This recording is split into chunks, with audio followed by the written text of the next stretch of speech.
Hello everybody and welcome to JGod Gaming. Today's video is going to be all about the Type 100 and giving you the best class setup. We're loading in to capture the flag on Arden Forest. What we're going to see is my best class setup, and then I'll transition to breaking down some of the gameplay as I normally do in a lot of my videos. If you do enjoy the video in any way or you enjoy any of the tips, do remember to hit that like button. Make sure you subscribe, turn notifications on, just so you're familiar with the kind of content I put out. I only do Call of Duty content and I focus on tips and tricks, best class setup, news, different in-game updates, as well as subscriber breakdowns. So if that sounds interesting or you enjoy the video at all, make sure you do hit the subscribe button with notifications on. So let's go ahead and get into the best class setup. So I am running the Type 100 as you can see in the gameplay, and then I'm using a suppressor because I've become very fond of the suppressor, because there's a lot of advantages, not too many disadvantages, especially if you know how to use the weapon. The next attachment I recommend is that extended magazine, just because you want to be able to have multiple people that you can kill in one magazine.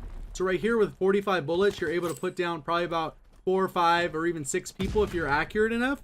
Whereas if you didn't have that, you'd probably be able to only do half that or even less. You don't want to restrict yourself in those scenarios. This gun performs pretty accurately, so it doesn't need a grip.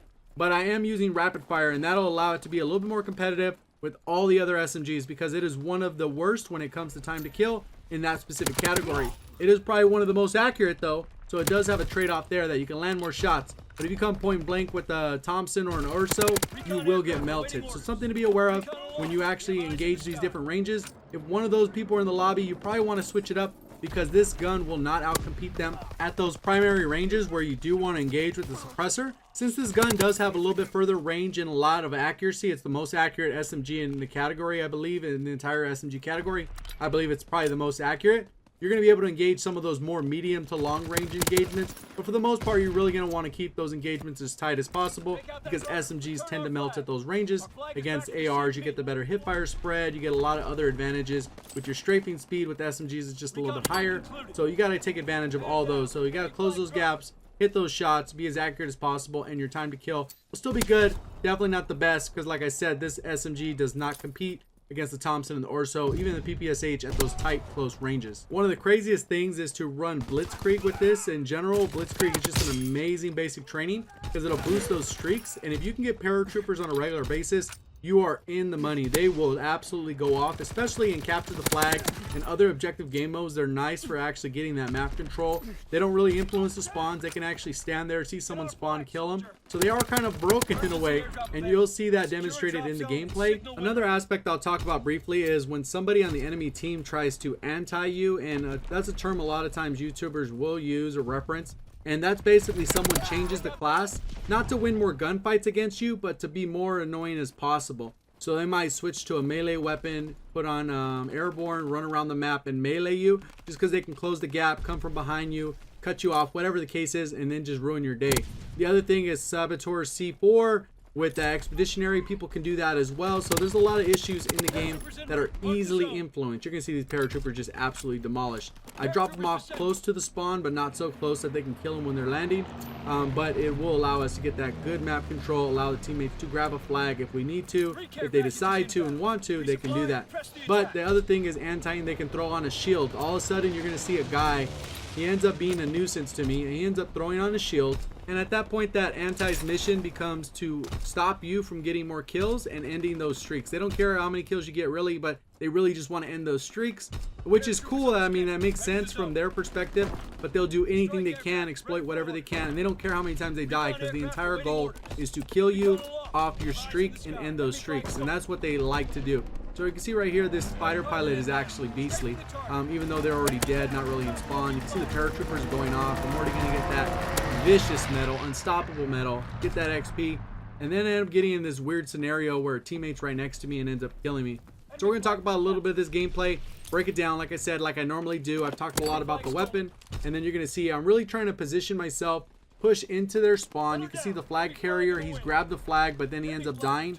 So I really want to try and grab it and make sure that I'm in position to help out the teams. So I'm peeking right here because I know that's a little peak right there where they're coming through. The guy's just camping in the spawn with the LMG, so that's kind of annoying to play against as well. Someone who just lays prone in the spawn is kind of a bad scenario. You can see these paratroopers. Probably the best set of paratroopers you've probably ever seen. I still got a paratroopers on standby, and then I'm really close to that ball turret gunner. So right here I'm just kind of holding down the middle of the map, hoping my teammates will push into that area while they're actually going off with the paratroopers. So right here, I'm peeking the sight line. This is actually one of the best positions and power positions in the map, of all maps. And the reason why I say that is even when you're playing Dom, you can actually sit right here. It won't capture the objective, but once you have it, it's very easy for you to maintain, and it's very hard to get hit by a nade in this location. Even without Hunker or any of that stuff, if they throw nades, most of them are going to throw it right at B, and it's not going to actually hit you. So this is probably one of the best, most important power positions in all of the game. I know in some of my previous videos I always say never flip the spawns unless the map makes sense to do it. This is one of those maps where it makes sense to do it, so I would definitely recommend doing it on this map, if so you can get this side, the bunker side, and it's just a lot of better head glitches on this side of the map than the other, and you're pushing out a spawn a little bit differently. As long as you push the right way, you should be fine and be able to control the map really well. So that's one of the little tips I would give there, is to make sure that you can flip the spawns on this side, anchor if you need to, so that you can make sure that you force spawns in certain areas. And even in these objective game modes where the spawns don't flip, you can still anchor spawns. And I'm going to talk a little bit about that when I move into the second half of the video, and you kind of see the positioning I have. So what I'm going to do is fast forward till we get to a little bit of another streak, and then I'm going to talk a little bit about that anchoring point, because that anchoring point is huge. You're going to see this guy right here, the Babby Lock 1313. That's the guy who's going to become an anti, throw on his shield, and then he ends up leaving the match because he ends up getting stomped on, gets kind of pissed off because he couldn't anti me off of further streaks. Let's go ahead and get into that. If you are enjoying the video so far, remember to hit that like button. Go ahead and subscribe. I do have a goal of 250 likes on the video, so if we can get there as quick as possible, that'd be amazing. So let's go ahead and fast forward just a little bit. So you can see my paratroopers are automatically going off. They're going to spawn right next to me. I already kind of have an awareness because you can see where all my teammates are. So they're literally going to spawn in this area. So I catch them from behind, get a couple kills there. And then my teammate is just not turning around. I'm hoping he will. I place a bouncing Betty. I end up getting flanked around, and he ends up getting me in the back. There's not really much I can do. And then you can see my bouncing Betty ends up cleaning up the job. So I still get that revenge kill. As soon as I spawn in, I got that ball turret gunner, so I already know I'm going to go off. So I'm going to skip past that because you guys have seen plenty of ball turret gunner gameplays. So we'll skip ahead just so you can kind of see. I already end up getting a 15 streak right off the bat with this ball turret, and then we'll kind of see some of the other gameplay where I do anchor the spawns like I was saying. Right, here's the next full life that I start out, and I start going off with the suppressor. You can see me maneuver around the map. I kind of reposition, trying to strategize which way I want to go through. I end up turning on that guy who was anti-ing me when he switched to that shield. He didn't switch to the shield until I call out the ball turret gunner. So you're going to see I'm going to kill him a few times.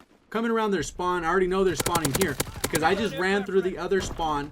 This side's vacant, so 99% chance they're going to spawn in this location. Once I get over here, they're going to spawn back by the B side or to the left of this bunker. So I'm kind of just peeking, looking a little bit left. I didn't really get a good peek there, but I know they're either coming from this side, and you can see the recon or the way they're firing, they're telling me that they're on this side. I end up having to pick up a bar. I don't know what really the guy has attachments. It looks like a 4X. Also looks like a rapid fire possibly, and then extended mags. So basically a good loadout other than maybe having a reflex instead of this 4X. Even though the 4X looks pretty clean on it. So you're going to see I try to position. I'm anchoring right now because by me standing in this area, my teammate should be running through the bunker all the way by the A flag, through at the spawn, under the bridge, and then capture the flag. But for whatever reason, they don't actually run that route. Because I'm anchoring right here, that means they cannot spawn where I'm standing. So they're going to be spawning on this B side. So you're going to see they continue to come out there. Multiple different enemies are coming from that side. So that's how you anchor in a mode that is objective based like this, where the actual sides don't flip. In Team Deathmatch, you can do similar things. You could stand there until somebody actually spawns literally right next to you. And then once they do that, then you know the spawns have flipped or adjusted. So right here, I still got these spawns right here. So I'm going to push forward. My teammate's capturing that flag, and then you're going to see it go into the next half. So we're already up a good amount. We're going to go overtime, and then I already have 75 kills. So I still want to skip ahead, so I show you a little bit of those kills as well. So right off the opening rush on 2 lives, the guy repositioned and camped over there by the house. So I ended up taking this route because I died twice over there. The guy has a good sight line with an LMG, so I got to reposition and maybe take the flank. And you're going to see how the suppressor comes in clutch right here. Shoot that guy. The other guy doesn't really know I'm there until it's a little bit too late. He sees my bullets. He doesn't know exactly where I'm at. I push through the spawn. Now I know they're spawning by the house or a little bit in front of me.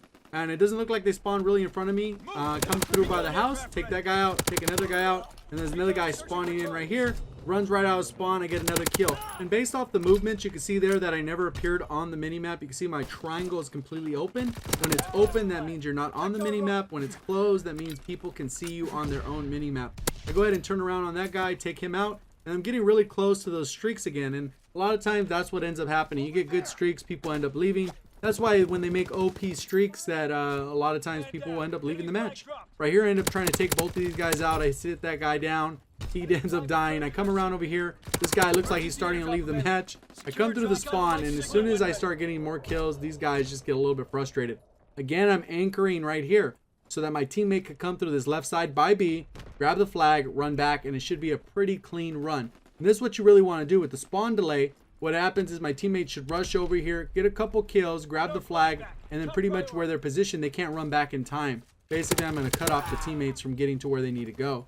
And then right here, I'm just kind of repositioning, waiting around, and then cycling back to where the spawns are.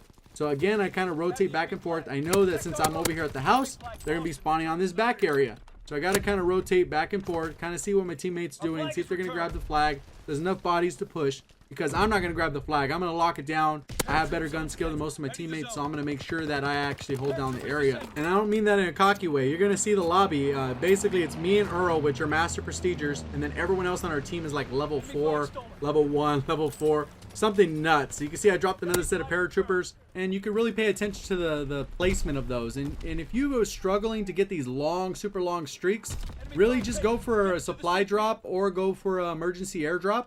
Make sure you can get those, and then once you get those, then you can drop them down, and then that should be enough to secure you a solid score streak that'll allow you to get these higher kill streaks. And you can see right here, I'm already on a 15. I haven't really done much.